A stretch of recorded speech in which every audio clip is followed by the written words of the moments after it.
wabarakatuh. Terima kasih Bapak atas sambutannya. Baik Bapak Ibu hadirin yang kami hormati, masuk kita ke acara talk show program kita dengan narasumber yang sudah kita nanti-nantikan, yang sudah kita kenal semua. Al-Ustadz Al-Mukarram, Ustadz Abdul Somad tentunya, kemudian Ustadz Jalfatullah dan Haji Erman Safar SH. Nah, program talk show ini akan dipandu oleh Al-Ustadz Zulfahmi Hadi SHI. Kemudian sebelum saya serahkan kepada Ustadz Zulfahmi untuk menginformasikan kepada Bapak Ibu semua, karena terbatasnya kuota kita yang bisa hadir di sini, boleh menginformasikan kepada sanak saudara yang mungkin tidak bisa hadir bahwa program talk show kita ini disayangkan secara langsung atau secara live streaming di FDK Edutainment. Sekali lagi di channel FDK Edutainment, di channel YouTube maksudnya. Baik, itu saja, saya serahkan langsung ke moderator kita yang terhormat Ustadz Zulfahmi Hadi SHI. Silakan Ustadz.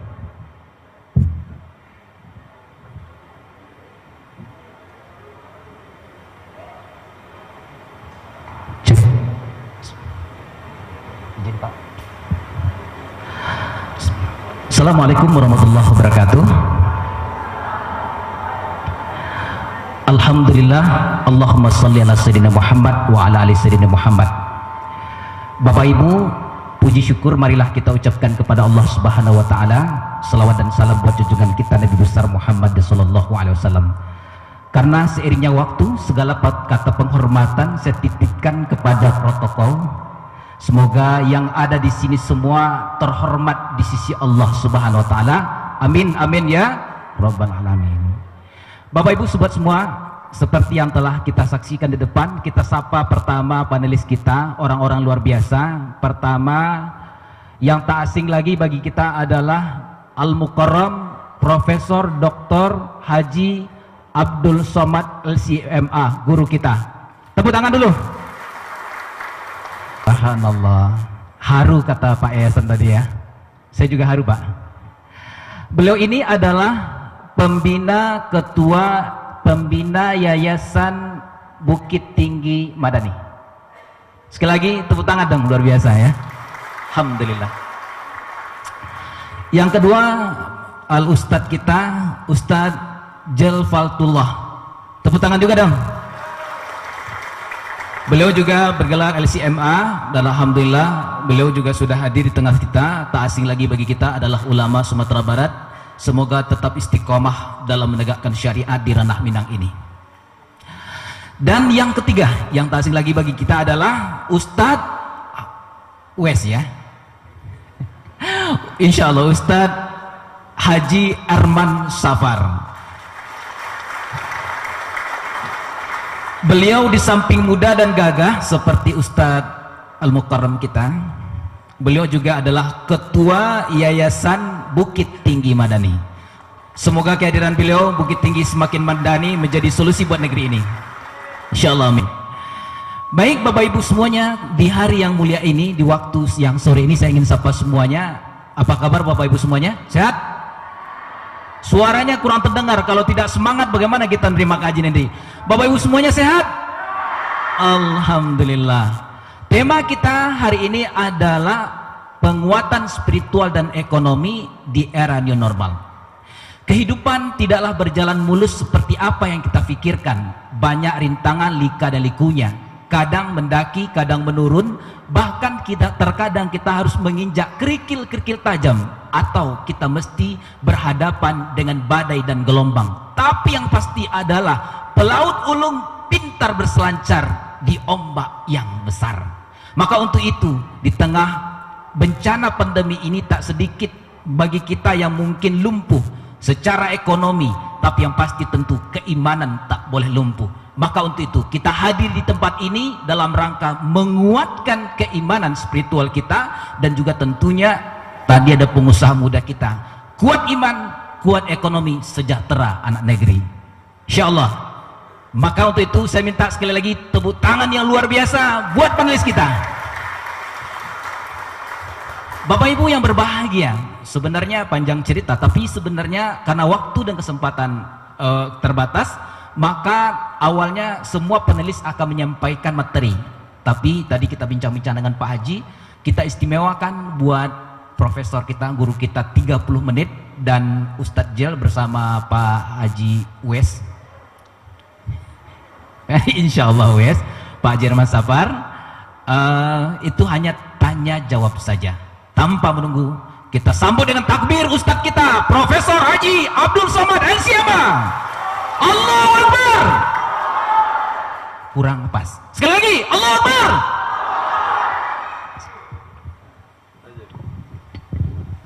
Bismillahirrahmanirrahim. Assalamualaikum warahmatullahi wabarakatuh. Alhamdulillah wassalatu wassalamu ala Rasulillah wa ala alihi wa sahbihi wa man tabi'ahu wa mawalah. Pagi hari matahari bersinar, anak raja duduk bersolek, saya diundang seminar tapi rasa-rasa barale. Yang sama-sama kita hormati Bapak Ketua Yayasan, Bapak Ketua Pembina Yayasan, Bapak Ibu Rektor Universitas Fort de Kock Bukit Tinggi, Bapak anggota DPR RI. Kemudian saya sampai di Mesir sama seperti adik-adik sekalian mahasiswa 5 September 1998. Adik-adik waktu itu masih berselancar di alam maya. 5 September 98 saya sampai di Mesir. Senior saya Dajjal. Dulu saya waktu di Mesir manggil beliau Dajjal. Sampai di sini berubah menjadi Al-Mukarram Ustadz Jel Fathullah. Itu senior. Satu sisi sebagai senior, kakak kelas. Saya tingkat 1, beliau tingkat 4. Satu sisi sebagai guru, karena sifat-sifat beliau, akhlak beliau teladan kami bagi adik-adik. Satu sisi sebagai sahabat, karena beliau tidak pernah menyuruh-nyuruh, berkata kasar, tapi lebih bergaul seperti sahabat. Sampai hari ini, begitu pulang ke Indonesia, beliau sudah jadi Ustadz Kabir, Ustadz besar. Saya banyak belajar dari beliau. Makanya setiap saya ke Sumatera Barat, ke Bukit Tinggi khususnya, ke Padang, kemanapun, selalu bersama dengan beliau. Karena berada bersama beliau itu sama seperti di bawah pohon yang rindang. Batangnya tempat bersandar, daunnya tempat bernaung, akarnya tempat bersila. Itulah yang selalu diumpamakan sebagai nenek mama, senior, orang yang membimbing kita. Kita bisa menjadikan dia sebagai daunnya tempat bernaung, batangnya tempat bersandar, akarnya tempat bersila kalau dia pohon besar. Kalau dia pohon bonsai tak bisa begitu. Alhamdulillah saya masih punya senior. Mudah-mudahan Ustadz Jel panjang umur, sehat badan dan istiqomah.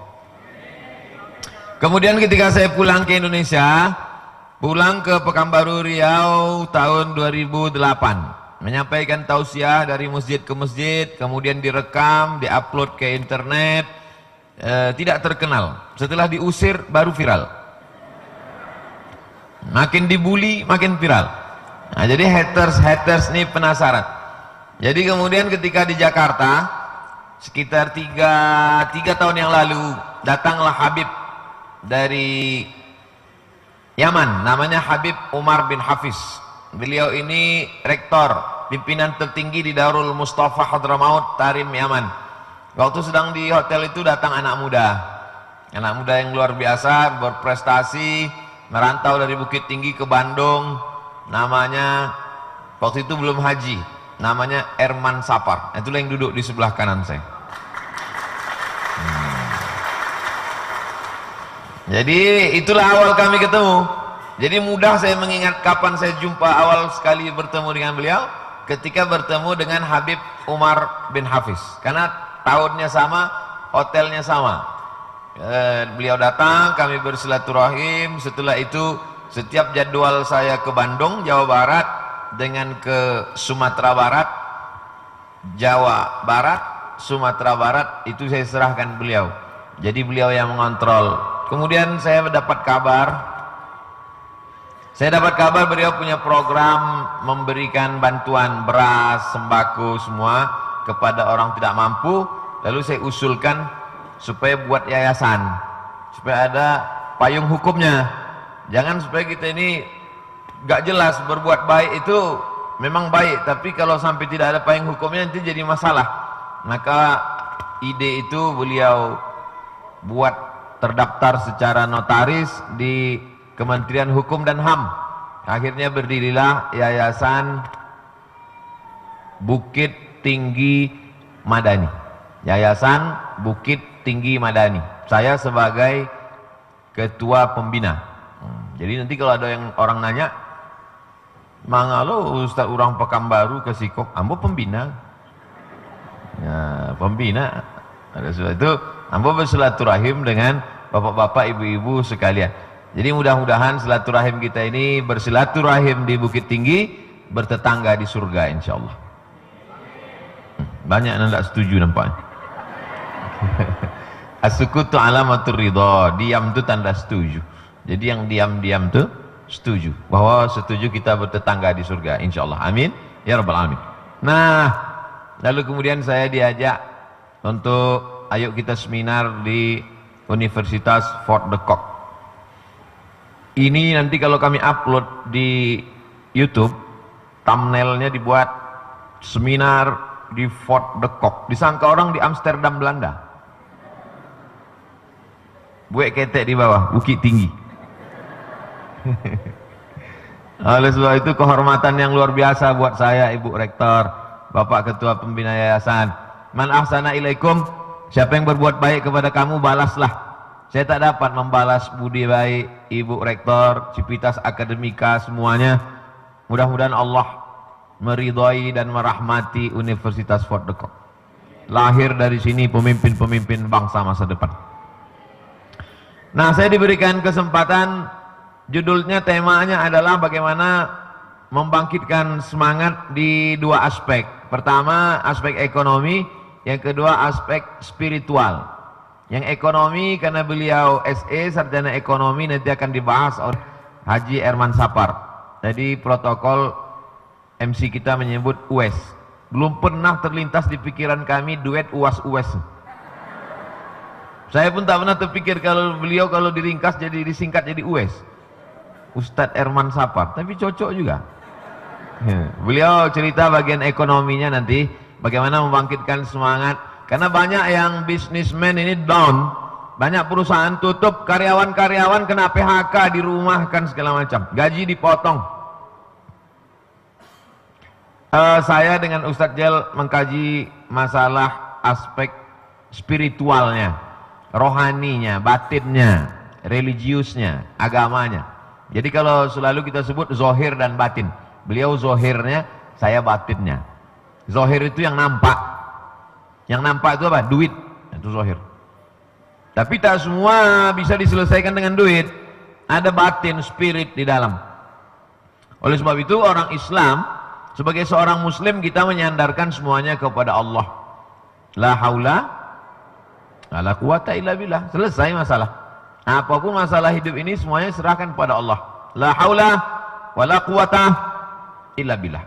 Tapi la haula wala quwata illa billah ini kalau dipahami secara pasif, secara negatif, saya khawatir ini merusak bagi Civitas Akademika Universitas Fort de Kock. Besok tiba-tiba Ibu Rektor menyaksikan semua mahasiswa-mahasiswi tak ada lagi yang datang. Begitu ditanya, kenapa kampus tidak aktif lagi? La haula wala quwata illa billah. Kalau soal itu maka kita tetap juga harus ada usaha. Harus ada usaha.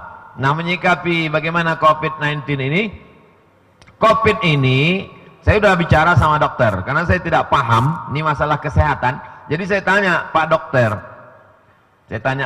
Pak Dokter, itu yang kena COVID itu siapa? Kata Pak Dokter, yang kena COVID itu 3. Yang pertama, anak kecil.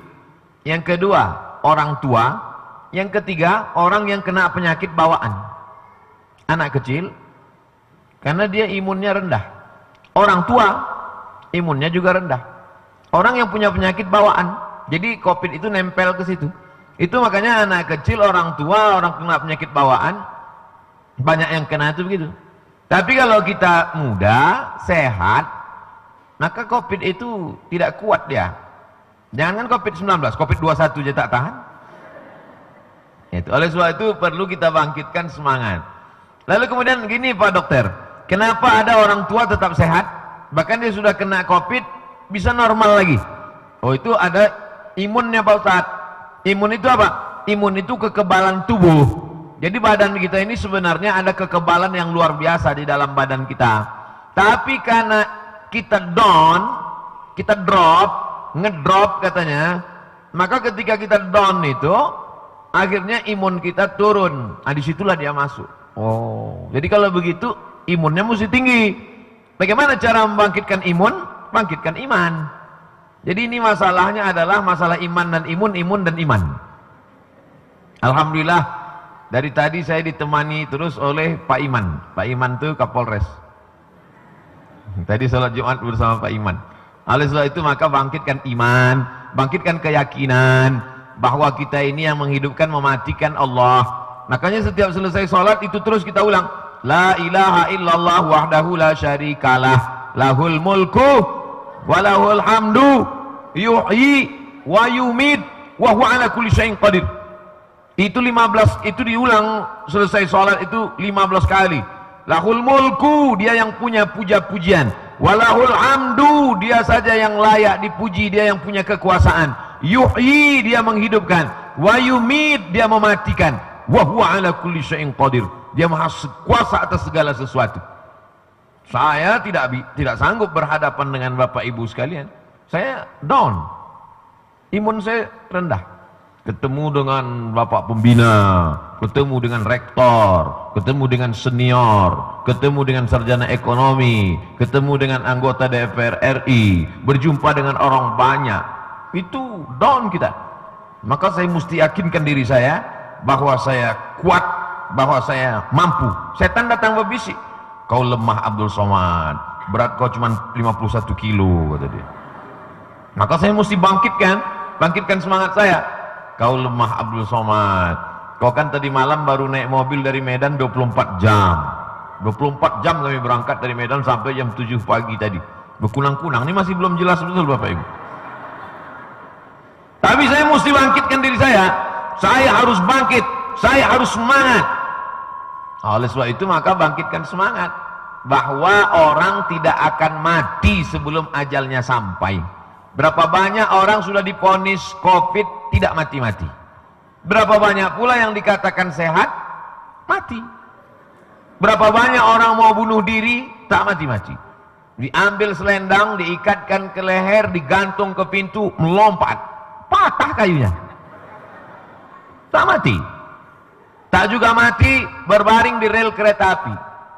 Jam 5 pagi, lewat kereta api, tak mati. Rupanya salah rel. Stres, datang orang debit kolektor yang mengutip utang. Karena stres, mencret-mencret, masuk kamar mandi. Minum, mencari racun, tak ada. Diminum sabun ngepel, minum, tak mati. Bubuih-buih aja seminggu. Oleh sebab itu kalau tak mati, kata Allah tak mati. Tapi berapa banyak pula orang yang, saya baru ketemu ibu-ibu umur 85 tahun. 85 tahun masih hidup. Saya ini Ustadz Somad 22 tahun yang lalu sudah divonis bahwa di kepala saya harus dibelah. Karena kalau tidak dibelah nanti mata akan buta, akan lumpuh. Saya baru ketemu bulan lalu. Kata dokter ini mesti dibelah, diambil ada tumor dalam, kalau tidak dibelah nanti akan buta, akan lumpuh. 22 tahun yang lalu. Terus saya banyak berdoa pada Allah, saya tetap berusaha makan herban dan lain sebagainya. Gimana Bu? Alhamdulillah yang nyuruh belah itu udah mati duluan. Tapi saya tetap ke dokter. Saya Ahlus Sunnah wal Jamaah, bukan Jabariyah, bukan berserah pada takdir. Saya tetap ke rumah sakit, saya tetap konsultasi ke dokter, tapi saya tidak menambah rukun iman saya jadi 7. Antuk minabillah wa malaikatihi wa kutubihi wa rusulihi wal yaumil akhir wa biqadri khairihi wa syarrihi wa dokter spesialis. Tapi saya tetap percaya kepada dokter, tapi iman saya tidak saya gantungkan. Oleh sebab itu saya tetap bersama dengan Bapak Ibu dokter di rumah sakit. Kemarin kami di Kementerian Kesehatan, tetap saya tidak mau ceramah tausiah kalau tidak ikut protokol kesehatan. Makanya kita ada protokol kesehatan, pakai masker, duduk berjarak. Ini semuanya dalam rangka protokol kesehatan. Makanya siapapun yang mau mengatakan ini harus dibubarkan, karena tidak ikut protokol. Kami pakai protokol, Pak. Mana protokolnya? Sampai 2, di sana 1, sini 1. Bapak Ibu yang dimuliakan Allah Subhanahu wa taala. Jadi, kalau cerita masalah iman ini, maka iman itu justru teruji. Ya ini, dengan adanya Covid ini makin teruji iman kita. Karena kalau punya mobil bagus di jalan yang bagus itu biasa aja. Motornya bagus, jalannya bagus, biasa. Tapi ketika motornya biasa-biasa aja, jalannya banyak lubang, bisa sampai ke tujuan, itu baru luar biasa. Makanya kalau kita lihat perjalanan nabi-nabi itu sulit-sulit semua. Tunjukkan sama saya perjalanan nabi-nabi yang enak-enak, enjoy-enjoy. Tak ada.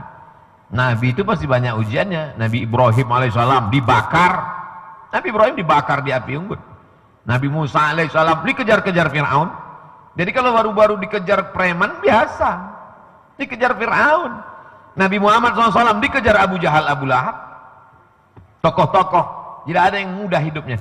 Baik tokoh agama maupun tokoh-tokoh yang lain. Superman, Batman, Wonder Woman, Hulk. Semuanya menghadapi kesulitan. Mereka muncul itu kan karena menghadapi kesulitan. Dengan datangnya Covid, barulah dikaji hadis-hadis tentang kehebatan Nabi Muhammad SAW. Apa itu hebatnya Nabi? Nabi sudah cerita tentang Covid 14 abad yang lalu. Iza sami'tum bihi, kalau kamu mendengar ada suatu wabah di suatu negeri, la taqdimu ilaihim, jangan datang ke negeri itu. Iza waqa'tum bihi, kalau kamu berada di suatu negeri, negeri itu ada Covid, la takhruju firaram minhu, jangan keluar dari negeri itu. Kalau di situ ada Covid, kamu jangan datang. Kalau di situ ada Covid, kamu di situ, kamu jangan keluar. Itulah yang sekarang disebut dengan PSBB. Itulah yang disebut sekarang dengan lockdown. Kalau kita berada di suatu daerah, maka kita tidak boleh keluar sebelum rapid test atau swab. Swab, Pak Ustaz, terserah lah, mau swab, yang penting masuk ke mulut. Nah, oleh sebab itu maka kita bukan mau nantang-nantang, mau nunjuk-nunjukkan agama kita. Tapi kalau adik-adik mau ngetes, mau studi perbandingan agama, cari agama-agama lain yang mengkaji tentang PSBB.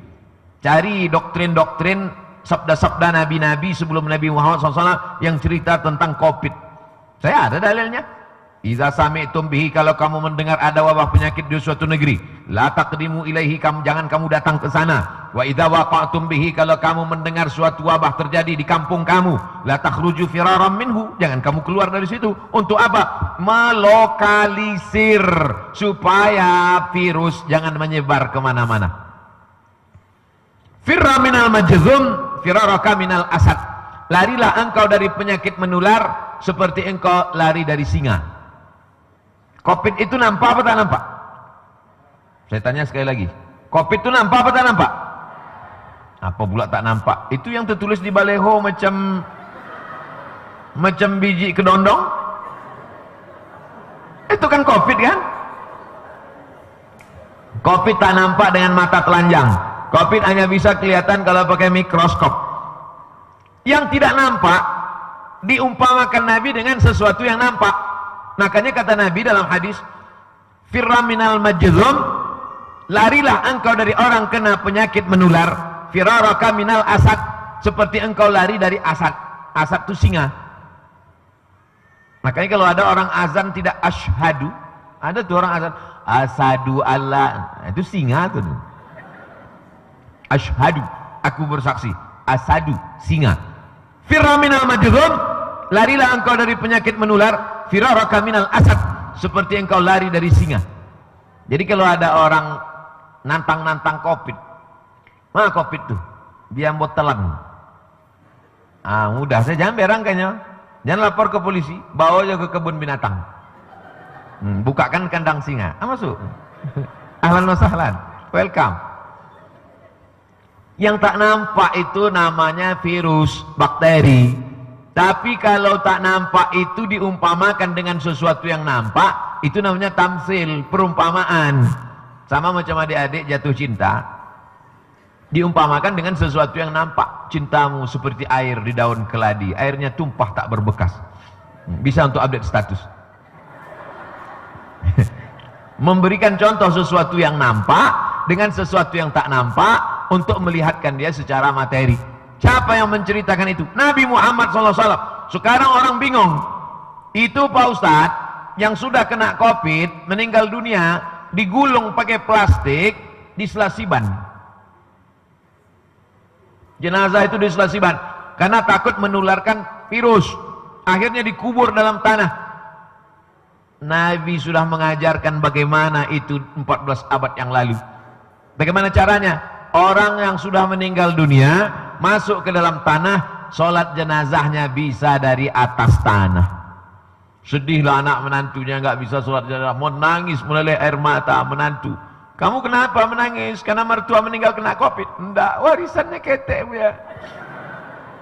Kali itu enggak ada ubeknya.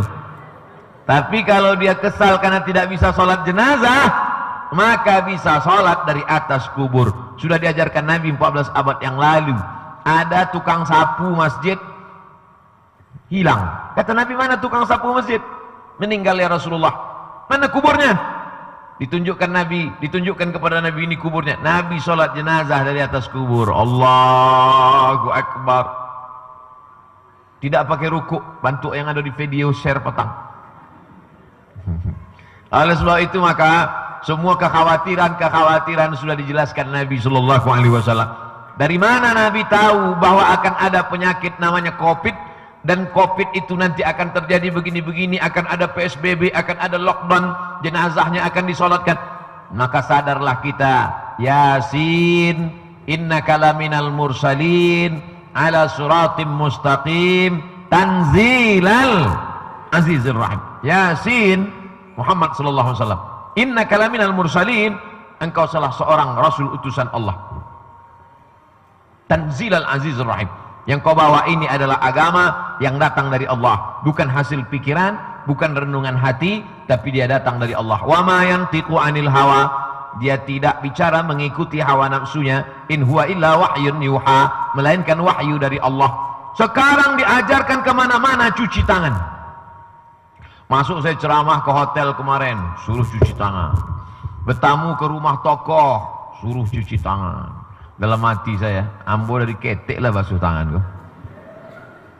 Suruh cuci tangan. Yang mengajarkan cuci tangan Nabi Muhammad sallallahu alaihi wasallam. Idza staiqaza ahadukum min naumihi, kalau kau bangun tidur, kata Nabi, kalau kau bangun tidur, la tughmis yadahu, jangan masukkan tanganmu ke dalam tempat air. Lalu bagaimana? Cuci dulu. Li'annahu la yadri aina batat yaduhu, karena kau tak tahu tanganmu tadi malam nginap di hotel mana. Basuh dulu, cuci. Orang Islam cuci tangan sehari semalam berapa kali? Subuh, salat duha, salat zuhur, salat asar, salat maghrib, salat isya, salat tahajud, salat witir. Cuci tangan. Belum lagi makan. Oleh sebab itu maka kita diajari cuci tangan. Sekarang karena ada COVID barulah suruh cuci tangan. Nanti entah apa lagi penyakit dikirim Allah untuk menunjukkan kehebatan. Hari cebok sedunia. Sekarang masih belum tahu cebok lagi. Masih pakai tisu semuanya. Nanti dikirimkan Allah satu penyakit hanya ingin menunjukkan satu mukjizat Nabi Muhammad tentang cebok. Cebok. Nanti ada masanya. Di zaman anak-anak cucu kita ini. Zaman kita ini insya Allah tidak. Sanurihim ayatina fil afaq. Kami akan tunjukkan tanda-tanda kebesaran kami di atas langit. Hatta yatabba mereka annahul haq, bahwa ajaran ini adalah ajaran benar, datang dari Allah Subhanahu wa taala. Habis waktu ambo. Ya? Ambo sengaja ndak ambo caliak jam tuh. So kalau ambo caliak, pernah di beberapa seminar ambo caliak jam kancang mana? Bapak Ibu yang dimuliakan Allah Subhanahu wa taala, saya senang bicara di depan adik-adik mahasiswa-mahasiswi. Kenapa? Karena bicara di depan mahasiswa-mahasiswi itu adalah bicara tentang masa depan. Beda kalau awak ceramah di panti jompo. Itu masa lalu. Bicara dengan adik-adik mahasiswa-mahasiswi adalah bicara tentang bagaimana agama Islam. Karena saya diminta untuk menjelaskan tentang, sebetulnya sebenarnya mbok bisa, cuma masalah ekonomi kok bisa. Cuma beko mbok cerita ekonomi habis loh, bahan pakar ekonomi awak kan. Man takallama fi ghairi fannihi atabil ajaib. Siapa yang bicara bukan pada bidangnya, bicaranya ajaib-ajaib, aneh-aneh. Maka ambo ndak pernah bicara bidang lain. Ambo bicara bidang agama saja. Di ambo ndak ada belajar bidang nan lain. Tapi kalau dicuba-cuba bisa jo. Sebelum seminar, buka www.google.com. Saudara yang dimuliakan Allah Subhanahu wa taala, itulah yang dapat saya sampaikan sebagai pengantar dialog kita. Dengan mahasiswa itu tidak boleh lama-lama ngecek, bekonya unjuk rasa, turun misalnya. Terima kasih, saya kembalikan ke moderator. Assalamualaikum warahmatullahi wabarakatuh. Subhanallah, luar biasa. Baik, terima kasih kepada Tuan Guru kita. Supaya meriah, coba tepuk tangan yang meriah sekali lagi. Subhanallah. Baik Bapak Ibu sahabat semuanya, supaya segandeng antara Ustadz UAS dengan UES, jadi supaya langsung nancap, kita tancap gas dulu kepada Bapak Haji Herman Safar supaya nyambung antara tadi penguatan spiritual, ada beberapa langkahnya. Kita minta dulu supaya nyambung bagaimana penguatan ekonomi. Nanti sebelum Bapak Ibu bertanya, moderator menanya dulu. Karena tadi ceritanya kita tidak berikan beliau kesempatan karena waktu untuk menjelaskan, kita langsung pertanyaan sebelum Ustadz Jel ya. Pak Haji yang sudah terkenal seorang pengusaha sukses di bidang ekonomi luar biasa sebagai ketua Yayasan Bukit Tinggi Madani. Nah, pertanyaannya Pak Haji, bagaimana memulai bisnis di era new normal ini di Bukit Tinggi atau di tempat yang lainnya mungkin karena dilihat oleh saudara-saudara kita. Nah, ini yang jadi poin Pak Haji. Silakan Pak Haji. Bismillahirrahmanirrahim. Assalamualaikum warahmatullahi wabarakatuh. Yang saya hormati Ustadz Haji Profesor Haji Abdul Somad LC.MA, yang saya hormati Ustadz Jel Fatullah, Bapak Haji Mulyadi, dan Bapak Rektor, begitu juga Bapak Ketua Pembina Pak Zainal. Terima kasih Pak Zainal telah mengadakan acara ini. Dan yang saya banggakan hari ini telah hadir juga sahabat kita Bapak Haji Buya Marfendi, Datuk Basa Balimo. Selamat datang Pak.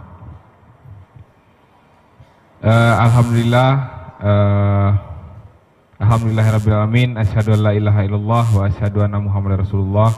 Allahumma sholli ala sayyidina Muhammad wa ala ali Muhammad. Yang pertama, saya mau klarifikasi bahwa saya bukan ustadz. Ambo kawan ustadz. Ya, kawan ustadz. Jadi, permasalahan soal ekonomi adalah Bukit Tinggi memang dari dulunya Minangkabau orang-orangnya memang dihuni oleh para pedagang. Mereka posisinya selalu paling depan. Orang Minang adalah pedagang yang paling terdepan dimanapun. Terbukti di kota-kota lain, saudara-saudara awak merantau selalu manggaleh di depan toko orang Cina. Yo, nah itu bukti kalau orang Minang bahwa selalu menjadi pedagang yang terdepan. Hari ini tidak pernah kita sangka kalau bakal ada musibah COVID. Kebanyakan UMKM kita hanya punya cadangan cash flow kalau perusahaan tidak berjalan, kalau dagangan tidak laku, kita hanya sanggup bertahan 3 bulan saja. Tidak pernah ada prediksi kita, tidak pernah punya rencana dengan situasi seperti ini. Kalaupun kita tahu kalau memang ada situasi COVID yang memang harus kita tidak melakukan aktivitas apapun, tentulah kita bisa mempersiapkan dari dulu. Tapi sekarang cadangan-cadangan masyarakat sebagai pedagang UMKM ini hanya 3 bulan saja. Dan itu sudah bagus kalau UMKM 3 bulan. Rata-rata kita berpenghasilan hari ini punya tabungan sedikit saja dari sisa-sisa keuntungan, dan itu tidak cukup untuk mengcover biaya cadangan operasional perusahaan dalam 1 tahun. Jadi banyak UMKM hari ini semenjak COVID 3 bulan saja kita lockdown, banyak perusahaan-perusahaan yang sudah dimulai ini tutup, bahkan yang 5 tahun sudah memulai ini tutup. Bagaimana sih kita harus mempertahankan ini? Bagaimana tips biar kita bisa memulai bisnis? Pertanyaan memulai bisnis ya. Jadi pemilihan terhadap produk itu penting sekali. Hari ini kebutuhan pokok bukan saja soal kebutuhan perut, bahwa kebutuhan kesehatan seperti alat-alat masker, hand sanitizer ini juga menjadi kebutuhan pokok yang akan menjadi produk unggulan sampai beberapa waktu ke depan, mungkin 1 tahun atau 2 tahun. Buat kita-kita yang baru mau memulai usaha, pilih dan tentukan produk yang barang-barang ini cepat habis, cepat berganti, sehingga produk-produknya nanti konsumennya tetap membeli kembali ke kita. Itu tips dari saya. Yang kedua adalah buat kawan-kawan yang sudah mulai berusaha, mulai ditekan pengeluaran, karena orang Minang kok biarlah ndak bapitih tapi gayanya balabiah. Jadi Ambo mengusulkan bahwa kita mulai tekan pengeluaran, bahwa bulan ini di era new normal ini kita nggak bisa seperti yang biasanya, karena masyarakat menahan daya beli. Mereka akan membeli yang penting-penting saja. Mereka akan beli kebutuhan-kebutuhan makanan, susu anak, dan menyisakan uang atau menabung uangnya untuk kepentingan-kepentingan tidak terduga. Karena masyarakat hari ini sudah secara psikologi terbangun, mereka harus memiliki cadangan. Tak bisa kita tak memiliki cadangan. Jadi daya beli itu akan menurun, sehingga kawan-kawan yang mulai dari sektor di luar kebutuhan pokok segera merubah atau segera menambah lini perusahaan di bidang produk-produk kesehatan dan produk-produk yang memang menjadi kebutuhan harian. Begitu dari saya, Bang.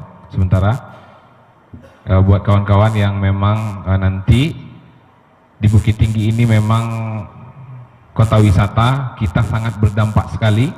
Bukit Tinggi sangat berdampak karena sebagian perusahaan-perusahaan dan UMKM yang tumbuh di kota Bukit Tinggi ini, kita bergantung terhadap kunjungan orang lain ke kota kita. Begitu juga pendidikan, membantu perekonomian masyarakat Bukit Tinggi juga. Tapi hari ini kampus sampai saat ini masih libur. Jadi banyak dari masyarakat golongan menengah ke bawah, UMKM kita sekarang ini memang masih mengharapkan dari pemerintah segera membuat program-program sehingga UMKM ini produknya bisa terpasarkan ke luar kota Bukit Tinggi. Itu harapan kita, himbauan untuk beberapa mitra. Kebetulan di sini ada Bapak Mulyadi juga, mungkin bisa mendorong UMKM yang ada di kota Bukit Tinggi, karena pembeli di kita adalah kunjungan dari kota lain. Sehingga kalau misalkan kita berada di zona-zona merah, maka kunjungan ini sulit dan perekonomian di Bukit Tinggi akan menurun secara otomatis. Begitu. Dan juga para anak muda, mulailah foto, posting barang-barang dan jual di e-commerce. Anak-anak muda, ini ada sahabat Herman Safar yang milenial ya? Ada? Ada. Ya, jadi sekian dulu dari saya. Wabillahi taufiq wal hidayah. Assalamualaikum warahmatullahi wabarakatuh. Luar biasa, tepuk tangan yang meriah. Bapak Ibu semuanya, semoga Pak Haji semakin berkah, dan juga seperti yang didorong tadi, semoga muncul pengusaha-pengusaha muda seperti Pak Haji Herman Safar, insyaallah. Baik, Bapak Ibu, tadi dikatakan oleh Pak Haji bahwa orang Sumatera Barat itu gaya itu nomor 1. Tapi di balik itu Pak Haji juga budi nomor 1. Malu adalah pakaian orang Minang. Tapi terkadang ketika pandemi ini merajai atau meracuni kehidupan masyarakat, terutama juga kita yang kena wabahnya, jangan-jangan nanti malu ini jadi hilang, hingga akan ada berita seorang ibu di Ranah Minang mencuri susu bayi atau yang lainnya. Tentu Bapak dan Ibu, kita perlu memagar diri. Bagaimanakah tips orang Minang, Sumatera Barat memagar spiritual atau keimanan hingga kita tegar di tengah pandemi, keimanan tetap berseri. Kepada Ustadz Jilfatullah kita jemputkan dan ke pemberiannya. Silakan Ustaz. Bismillahirrahmanirrahim. Assalamualaikum warahmatullahi wabarakatuh. Takrim wal ihtiram, penghormatan, sanjungan sudah saya wakilkan kepada Bapak Pembina Yayasan, kemudian Profesor Dr. Haji Abdul Somad, kemudian Bapak Ajarman Safar dan semua kita. Pertama sekali saya teringat dengan doa Rasulullah SAW. Allahumma inni a'udzubika minal kufri wal faqar. Ya Allah, aku berlindung pada Engkau daripada bahaya kufur dan fakar dan fakir. Jadi ada dua masalah besar yang kita hadapi dalam hidup kita. Pertama kufur, kedua fakir. Itu kalau ditulis bahasa Indonesia tukar posisi kata saja. Kufur, fakir. Nah, dalam hal ini pertama sekali nampak di sini agenda utama yang diwasiatkan Rasul ini adalah pembinaan mental, pembinaan iman. Supaya kekafiran itu kita atasi dengan pembinaan iman. Maka pembinaan iman itu bermula dari personal. Ibda' bin nafsik. Jadidu imanakum, perbaharui selalu iman kamu.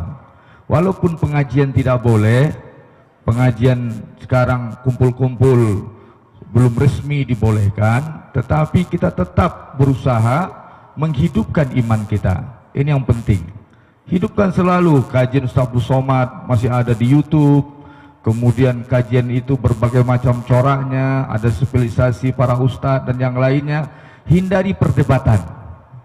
Seperti kemarin itu ada perdebatan Allah di atas langit atau tidak ya. Jadi nah sekarang ini kita itu kita larikan kepada pembinaan pribadi kita. Kemudian bina iman, bina ilmu, wawasan, keilmuan. Yang pertama yaitu persoalan akidah, syariah. Nah, kita ini. Kemudian nafsiyah, pembinaan jiwa, pembinaan jiwa. Nah, di Profesor Dr. Abdul Somad apa kelebihan? Beliau setiap bicara muatannya lengkap. Muatannya lengkap. Jadi kita bisa belajar terus dengan beliau walaupun tidak secara offline atau secara langsung tatap muka. Nah, untuk itu yang pertama. Yang kedua adalah bina keluarga. Bina keluarga. Hari ini ibu-ibu sekarang jadi guru, menggantikan peran guru. Saya ketua pesantren BKSPPI Sumatera Barat, Badan Kerjasama Pesantren Sumatera Barat. Di tingkat pelajaran pendidikan umum negeri, problemnya hanya ketika ibu-ibu harus jadi guru mendampingi anaknya. Dia 2 jam bersama ibu, 2 jam bersama game. Enak. Jadi anak-anak sekarang sudah pegang HP, 2 jam dikawal ibunya, nanti sampai sore besoknya dia masih main game. Jadi ilmu, kemudian ketika dia main game itu pertahanan mentalitinya rusak, dapat wawasan dan bobol iman. Ini diantara problemnya. Dan ditambah lagi kalau di pesantren itu problemnya adalah ini seluruh sekolah swasta. Menteri menetapkan harus status belajar online. Artinya apa? Gaji guru tetap jalan. Hampir seluruh pesantren di Sumatera Barat mengeluhkan kalau anak tidak masuk sekolah, ibunya nggak mau bayar uang sekolah. Enak. Anaknya sekolah di rumah, kan saya jadi guru, kok yang saya harus bayar loh. Nah, banyak problemnya. Itu juga berimbas pada persoalan ekonomi. Enak. Pembinaan mental terganjal pada biaya, dan ini ekonomi juga. Jadi makanya Rasul mengatakan perkuat iman, atasi kefakiran. Dalam hadis dhaif, kadal faqru an yakuna kufran. Kefakiran itu akan membawa kepada kekufuran. Terbalik, tadi berlindung dari kekufuran dan kefakiran. Nabi mengatakan kefakiran itu akan menyebabkan seseorang kufur. Apalagi di Minang, enak. Orang bisa main akal. Mulai dalam alasan darurat. Ya, karena situasi gawat. Nah, untuk itu bina mental personal, setelah itu bina keluarga, peran orang tua terhadap anak dalam mengatasi efek dari kebijakan dunia pendidikan hari ini. Kemudian yang ketiga adalah sejalannya iman, ekonomi, perlunya pemerintahan, pemimpin yang piawai mengatasi persoalan ini. Perlunya pemimpin yang beriman dan piawai mengatasi persoalan ekonomi. Jadi di antara ini kita membina diri, membina keluarga, dan terbina oleh pemimpin yang soleh. Pemimpin yang mana? Pemimpin yang membina iman dan mensejahterakan. Contohnya ada dalam Islam, ada Umar bin Abdul Aziz. Umar bin Abdul Aziz menguasai negara tidak sampai 30 bulan. Dari kemiskinan yang sampai ke Eropa, dari kemiskinan, penjara penuh, ekonomi hancur, kezoliman di mana-mana. Dalam proses 2 tahun lebih, maka beliau bisa mengatasi keimanan dan kemudian mengatasi kefakiran. Maka dikatakan ketika itu, jika diumumkan siapa orang muda yang butuh biaya kawin, siapa janda yang tidak punya suami, siapa yang mau zakat, tidak ada yang meminta kepada yang mengajukan proposal. Beda dengan negeri kita. Sebelum COVID aja negeri kita ini sudah negeri proposal. Ya, nah, sekarang datang lagi COVID. Saya terus terang, istri saya narik uang di Bank BRI sudah berkali-kali. Bank BRI mengatakan apa? Nggak ada kas, Bu. Ini penting dipikirkan juga, balik kepada konsep Rasulullah. Apa itu? Ketahanan pangan. Ya, orang Minang itu depan rumahnya ada rangkiang. Ya, nah, apa itu? Punya tabungan sendiri. Punya tabungan sendiri. Itu sejalan dengan Quran. Nabi Yusuf ketika mengatakan kepada dia, berikan urusan ini kepadaku, dia menteri ketahanan pangan. Jadi orang Minang sudah punya konsep untuk mengatasi semua persoalan, baik persoalan moral maupun persoalan ekonomi maupun persoalan kemasyarakatan, semuanya bisa. Dan bisa nanti contoh konkretnya dilihat kepada langkah-langkah yang diambil oleh Umar bin Abdul Aziz, di mana ketika dia sudah memerintah, ketika itu ditutup pintu Baitul Mal, terganjal oleh harta, tidak bisa ditutup. Tetapi dia seorang yang zuhud, dia bahkan menjadi khalifah yang termiskin. Maka ulama menggelarkan dia Khamisul Khulafa, yaitu Khulafa Rasyidin yang kelima. Itu saja dari saya, silakan dikembangkan lagi. Assalamualaikum warahmatullahi wabarakatuh. Waalaikumsalam warahmatullahi wabarakatuh. Tepuk tangan yang meriah. Subhanallah, luar biasa. Bapak Ibu, para hadirin yang berbahagia, pertama tadi Ustadz kita telah memaparkan, kemudian moderator sudah mengasih pertanyaan. Tibalah saatnya bagi Bapak dan Ibu yang akan bertanya. Ya, di waktu posisi jam 6 tepat 18 kita buka pertanyaan kepada Bapak dan Ibu yang akan bertanya. Tolong angkat tangannya yang agak tinggi. Boleh kepada panelis kita, kepada Ustadz langsung, atau silakan Bapak dan Ibu yang ingin bertanya, tolong dibantu protokol. Sebelah sini. Oke, Ibu sebutkan nama dan kalau bisa pertanyaannya langsung mengerucut ya Bu ya. Iya, sebentar ya Bu. Boleh.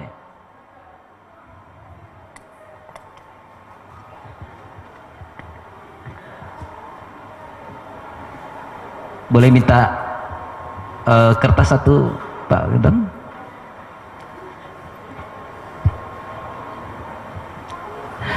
Baik, sebutkan nama Ibu, silakan. Assalamualaikum warahmatullahi wabarakatuh. Perkenalkan, nama saya Vivi. Saya dari Garege. Vivin. Ya. Bu Vivin, ya. Dari mana, Bu? Dari Garege, Pak. Dari Garege. Silakan, Ya. Bu Vivin. Pak, saya mau bertanya sama Ustadz dan Bapak Herman. Boleh, Pak? Silakan, Bu. Untuk Bapak Herman, saya Herman. saya adalah usaha kecil yang menengah ke bawah. Saya lihat spanduk Bapak di tepi-tepi jalan untuk usaha besar, usaha yang menengah ke atas atau yang menengah banyak sekali yang terpampang. Sementara saya yang dari usaha sangat kecil yang ukuran 3x4 yang usahanya berupa makanan ringan, tidak pernah ada satu orang pun survei ke tempat saya. Saya juga pengen, Pak, misalnya punya spanduk yang mengatasnamakan toko saya, misalnya toko apa, walaupun usaha saya kecil 3x4, Pak, tapi yang penting tekad saya untuk mencari nafkah, untuk menambah penghasilan untuk keluarga saya sangat besar. Ya, dan satu hal lagi, Pak, ya supaya untuk kami yang dari kaum kecil ini adalah setidaknya perhatian dan motivasi atau bantuan untuk supaya kami bisa bangkit, apalagi dalam keadaan COVID seperti ini, Pak. Jujur, suami saya kemarin sempat dirumahkan hampir 2 bulan tanpa kompensasi 1 bulan pun. 80% kehidupan perekonomian kami terbalik, Pak. Dan saya dalam keadaan sakit setelah selesai operasi payudara. Di sanalah kami betul-betul, Pak, dari nol, dari titik terendah dalam kehidupan kami. Tidak seorang pun yang peduli kepada kami, Pak. Di situ kami sempat toko kami tutup. Jadi saya minta kepada Bapak sebagai seorang ibu yang membantu suami mencari nafkah, tolonglah, Pak, setidaknya perhatikan kami yang dari yang menengah ke bawah ini. Jangan Bapak hanya memperhatikan yang di tepi jalan, yang ada spanduk, yang jualan ini, jualan itu. Baik, saya bantu Ibu. Berarti Ibu butuh spanduk di merek kedainya. Ya, dan juga butuh usaha, modal usaha. Ya, oh iya, Pak Herman kayaknya itu ditujukan tadi ke Pak Herman Sabar ya. Untuk Pak Herman. Oh iya, jadi kita tangkap luar biasa. Ya, kita tampung dulu. Ya, Ibu kayaknya cukup. Untuk Bapak UAS. Untuk Bapak UAS, siap. Ustadz kita ya. Ya, silakan, Bu. Terima kasih, Pak. Saya ingin gimana caranya supaya saya bisa menerima dengan lapang dada dengan keikhlasan hati semua cobaan ini. Seperti misalnya penyakit saya, Pak, yang tidak sembuh-sembuh, sementara saya tidak bisa berbuat apa-apa. Saya sudah berusaha istiqomah, terus tapi yang saya lihat, yang seperti Bapak ceritakan, Bapak selalu ikhtiar, tapi adalah sesuatu yang titik terangnya, tapi saya tidak ada. Gimana cara melapangkan hati saya untuk menerima cobaan yang datang bertubi-tubi kepada saya? Baik. Terima kasih. Assalamualaikum warahmatullahi wabarakatuh. Assalamualaikum warahmatullahi wabarakatuh. Cara agar tetap sabar dan tabah dengan cobaan yang ada. Baik, Ibu, silakan. Kita satu baru ya, kita minta 3, setelah itu kita jawab oleh materi kita. Silakan dengan Ibu, sebutkan nama, dari mana. Terima kasih Pak Zul. Assalamualaikum warahmatullahi wabarakatuh. Waalaikumsalam warahmatullahi wabarakatuh. Perkenalkan, nama saya Nur Hayati, saya dari Universitas Padang Bukit Tinggi. Terima kasih atas kesempatannya Pak Zul, langsung ketawa Pak Zul.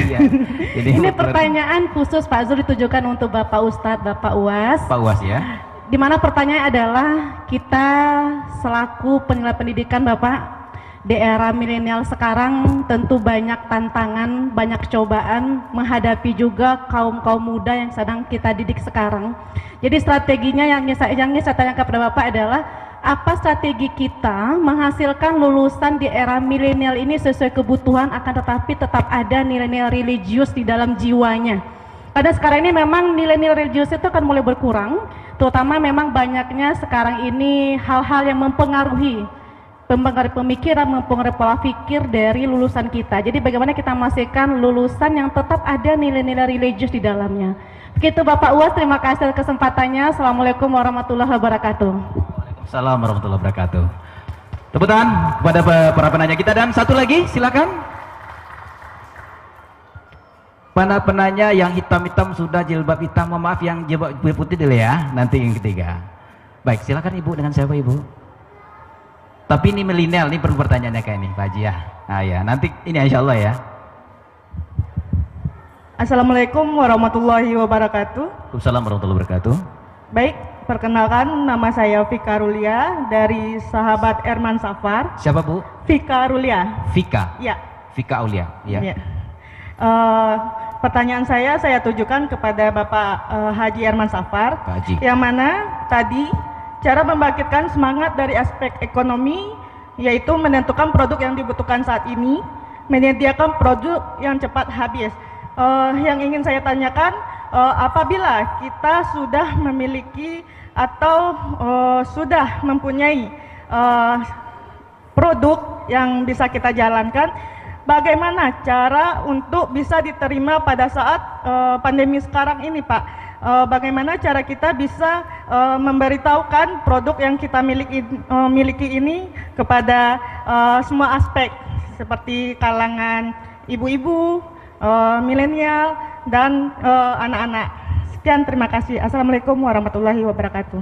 Waalaikumsalam warahmatullahi. Baik Bapak dan Ibu, kita beri tepuk tangan kepada para penanya ketiga penanya kita. Menanyakan yang pertama ditujukan ke Pak Haji. Pak Haji, bagaimana Ibu Nur Hayati bisa dapat spanduk sekaligus sepertinya bisa dapat dapat apa Pak?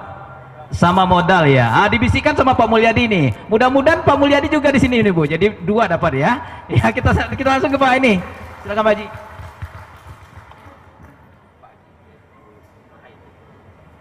Kepada Ibu Vivin di Garege. Jadi memang beberapa toko dan gerai-gerai yang ada di Bukit Tinggi ini kita bantu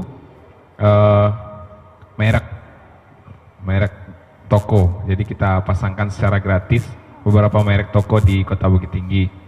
Jadi tak ada maksud buat kami meninggalkan Ibu. Nanti kita akan langsung ambil data Ibu untuk kita pasangkan mereknya. Jadi setelah itu adalah bahwa Ibu tadi berbicara soal Ibu sedang mengalami titik nol dalam kehidupan. Ibu jangan merasa kesepian, jangan merasa sendiri, karena kami yayasan dan ada program juga di kita selalu mengadakan penyuluhan kepada kawan-kawan yang akan baru mulai usaha dan yang sedang melakukan usaha, bagaimana cara membina dan membangun perusahaan-perusahaan ini, usaha-usaha MKM ini bisa berjalan dengan baik. Jadi Ibu silakan datang nanti ke rumah Juang Erman Safar Center di Jalan Bypass. Ya Bu. Kepada panitia, tolong diambil data Ibu. Setelah itu jawaban dari pertanyaan dari Ibu Vika. Oke. Persoalan promosi adalah persoalan hal yang paling penting dalam sebuah mekanisme bisnis. Ibu, sekarang dunianya bukanlah sama seperti yang dulu. Semua orang, hampir setiap orang sekarang mendapatkan informasi produk dari genggaman, dari handphone, televisi, komputer, laptop. Ini adalah alat informasi orang untuk mendapatkan berbagai macam informasi tentang produk-produk yang sedang dan yang akan mereka inginkan. Jadi kita harus memahami cara dan mengenali karakter konsumen kita. Kalau produk kita misalkan pakaian, Ibu berjualan apa? Tas, herbal. Iklan ya, herbal.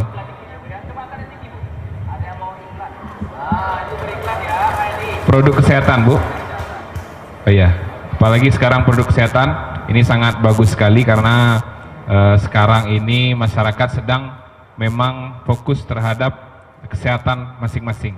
Jadi cara Ibu untuk supaya barang ini menjangkau pihak-pihak lain dengan posisi keberadaan produk Ibu di toko atau di rumah, Ibu cukup mengakses atau mempelajari cara online marketing. Ini sangat banyak dunianya di YouTube. Ibu bisa lihat bagaimana caranya FB Ads, lalu ibu bisa memanfaatkan e-commerce. Di situ ibu bisa menjangkau orang jauh seperti yang ibu harapkan. Ya Bu, itu sekian dari saya. Ada lagi pertanyaan Bang? Buat saya nggak? Selesai. Oke, terima kasih. Wassalamualaikum warahmatullahi wabarakatuh. Tepuk tangan lagi. Alhamdulillah. Luar biasa. Semoga yang bertanya dapat berkah dan juga dapat hadiah, insyaallah. Ya Pak Haji ya. Baik, dua pertanyaan buat Ustadz kita, buat Ustadz Abdul Somad. Yang pertama tadi dari Ibu Vivin, bagaimana Ustadz cara agar tetap tabah menerima cobaan ini? Yang kedua dari Ibu Nur Hayati, tips menciptakan lulusan yang jenius dan religius. Kira-kira begitu Bu? Ya, kepada Ustadz kita persilakan. A'udzubillahi minasyaitonirrajim. Wasta'inu bis-sabri was-shalah. Minta tolonglah kepada Allah dengan dua jalan. Pertama, sabri, sabar. Yang kedua, sholat. Sabar itu artinya menahan. Jadi bagaimana ibu bisa menahan segala yang terlintas dalam pikiran ibu, selalu berpikir kenapa aku yang kena penyakit ini, kenapa aku, kenapa bukan dia, kenapa? Bagaimana cara menahan itu di kepala kita? Maka yang pertama, ma asaba min musibatin fil ardi, segala musibah yang terjadi di bumi, gunung meletus, tsunami, gempa bumi, illa fi kitabin min qabri an nabra'aha. Semua sudah tertulis di Lauhil Mahfuz. Lauhil Mahfuz itu papan yang besar sekali, titik huruf ba-nya saja sebesar bukit Uhud, 7 km panjangnya, yang ada di ketika Nabi Isra Mi'raj, Nabi mendengar Sharifal Aqlam, pena yang menulis di Lauhil Mahfuz itu. Jadi sudah tertulis di situ bahwa musibah ini akan terjadi. Tapi saya tidak ingin kita setelah memahami konsep ini lalu kita menjadi orang muslim yang apatis. Ada sesuatu yang bisa kita pilih, ada yang tidak. Jadi tidak bisa, maaf, mahasiswi misalnya hamil. Maaf, saya ambil contoh kasus ini karena ini yang banyak terjadi. Mahasiswi misalnya hamil, lalu dia pulang ke rumah, bapaknya nanya, kenapa kau bisa hamil, kenapa pacaran? Ayah, ini sudah tertulis di Lauhil Mahfuz. Itu tidak. Tapi penyakit ibu itu sudah tertulis di Lauhil Mahfuz. Rufi'atil aqlam, pena sudah terangkat, wajab fatis suhub, pena sudah terangkat, kertasnya sudah kering. Kenapa kasus yang ibu hadapi sudah tertulis di Lauhil Mahfuz? Kenapa yang perempuan hamil tidak tertulis di Lauhil Mahfuz? Karena yang mahasiswi tadi ada pilihan antara pilihan pacaran atau tidak, nonton atau tidak, jalan atau tidak. Sedangkan penyakit ibu tak ada pilihan. Sesuatu yang tak ada pilihan itu sudah ditetapkan di Lauhil Mahfuz. Kita tak bisa menolak. Itu namanya takdir. Takdir. Qul, katakan, lan yusibana, tidak ada satupun musibah yang menimpa kita illa ma kataballahu lana, melainkan sudah dituliskan Allah untuk kita. 3. Innallaha katabal maqadir, Allah sudah menuliskan takdir. 50.000 sanah, 50.000 tahun, qabla an yakhluqas samawati wal ard, sebelum Allah menciptakan langit dan bumi. Hadis riwayat Muslim. Qul, katakan, ini jitama'atil ummatu, berkumpul orang di seluruh dunia ini, ala ayyadurruka bisyai'in, mereka ingin memudaratkanmu, la yadurruka, mereka tidak akan mampu memudaratkanmu, illa qad kataballahu alaik, kecuali sudah tertulis. Kalau bahasa Jawanya, podo wis ono tulisane, gitu Jawa. Kalau bahasa awaknya, alas 8 desa doanya. Semua sudah tertulis di Lauhil Mahfuz. Tapi jangan gara-gara ini kita menjadi apatis. Pahami tentang konsep takdir ini dengan benar supaya kita tidak terjerumus menjadi kelompok Jabariyah atau justru menjadi kelompok Mu'tazilah. Itu yang pertama ibu. Yang kedua, banyak-banyak sholat. Jadi ibu banyak-banyak sholat. Pagi jangan sampai tinggal sholat duha. Malam sebelum tidur, jangan ibu tidur sebelum sholat witir. Wudhu dulu, salat witir. Panek bana witir ciek rekan. usolli sunnatal witri cie rakaat lillahi ta'ala. Yang pakai usolli. Nah, ini tidak pakai usolli dalam hati saya. 1 rakaat. Tapi kalau lapang 3 rakaat. Ayat 6 pertama sabihis, kedua kuliah, ketiga kul huwallah. Panjang bana kulhu 3-3-nya, tidak apa. Sujud terakhir minta pada Allah supaya diagi Allah Ta'ala kelapangan hati. Banyak-banyak membaca nang ketiga. Nang pertama konsep takbir, nang kedua salat sunat, nang ketiga nang terakhir banyak-banyak baca alam nasrah. Alam nasrah laka sadrak wa wada'na anka wizrak alladzi anqadha dhahrak wa rafa'na laka dzikrak. Alam nasrah laka sadrak, kulapangkan dadamu, kulapangkan hatimu. Alladzi anqadha dhahrak, yang membebani pundakmu. Wa rafa'na laka dzikrak, kalau kau sabar ku angkat namamu. Fa inna ma'al usri yusra. Inna ma'al usri yusra. Di apa 2 kali diulang Allah Ta'ala supaya awak basaba. Aa bataba batata batasa basaba. Selanjutnya untuk ibu dari Universitas Fort de Kock. Sekarang anak-anak kita secara intelektual cerdas tapi sekuler. Secara intelektual jenius, smart, tapi liberal, tidak sembahyang. Yang 1 pula secara spiritual tajam, tapi IP-nya 2,0. Sedangkan yang mau kita tuntut dari mahasiswa ini adalah cerdas secara intelektual, cerdas secara spiritual. Nah, masalah intelektualnya tanggung jawab Bapak Ibu dosen. Masalah spiritual itu tanggung jawab Ambo dengan Dajjal. Untuk TK jangan masukkan kecuali TK Quran. TK Quran saja. Adapun ada menyanyi-nyanyi topi saya bulat topi saya, kalau indak bule bukan ama Ambo, itu salah. Yang menyanyi-nyanyi menari-nari salah. TK Quran saja. Tamat TK Quran hafal juz 30. TK Quran. Untuk SD, SDIT, SD tahfiz, SD Quran. Masukkan ke SD, hafal 3 juz, 1 tahun setengah juz, 6 tahun 3 juz. Ini memang untuk SD sama TK kok memang hafalan. Karena memang usia mereka ini itu yang disebut dengan the golden age, old golden ameh, age usia ameh. Ini wandangan saya hafal. Awak 2-3 kali hafal tidaklah apa. SMP, SMA tak ada alasan lain, boarding. Nah, jadi yang mau bertahap membuatnya. Kalau TK hafalan, SD hafalan, tapi tetapnya pulang ke rumah. Tapi kalau untuk SMP, SMA itu awak tidak bisa kontrol lah. Inyo ibarat pokok kayu mesti ada dalam polybag. Kalau tidak habisnya dimakan ulat, dimakan oleh wereng, dimakan oleh penyakit. Maka dia mesti boarding school, Islamic boarding school. Maka udah ambo abang-abang ambo yang pulang dari Mesir, itu sado-sadonya mengelola boarding school. Termasuklah Dajjal boarding school, pondok pesantren. Memang dari dulu bumi Minangkabau kok memang tujuan orang, bahkan orang dari Jawa Timur balaja ke Sumatera Barat, bumi Minangkabau itu untuk belajar boarding di Tawalib Padang Panjang.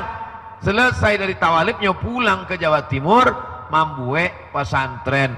Itulah Gontor Ponorogo. Imam Zarkashi, Kiai Haji Imam Zarkashi itu belajar ke Dok Syekh Mahmud Yunus.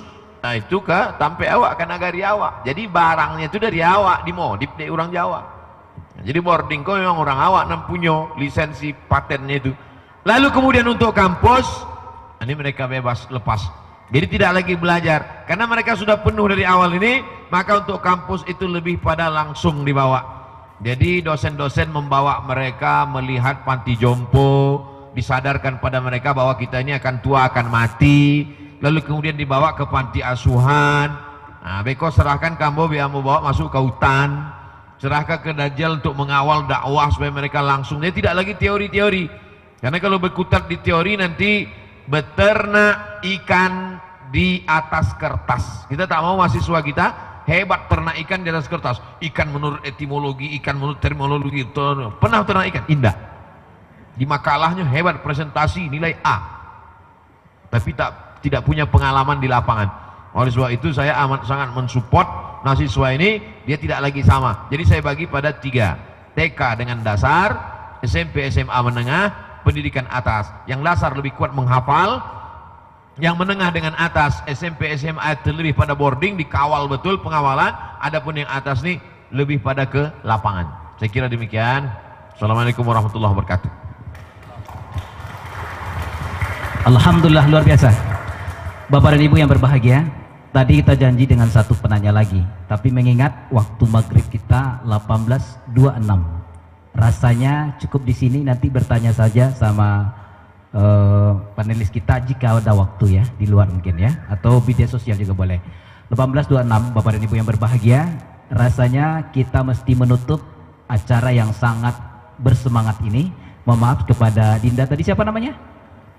Ya, semoga berkah dan dapat jodoh soleh nanti ya, insya Allah. Tapi tidak ada kesempatan lagi nih ya.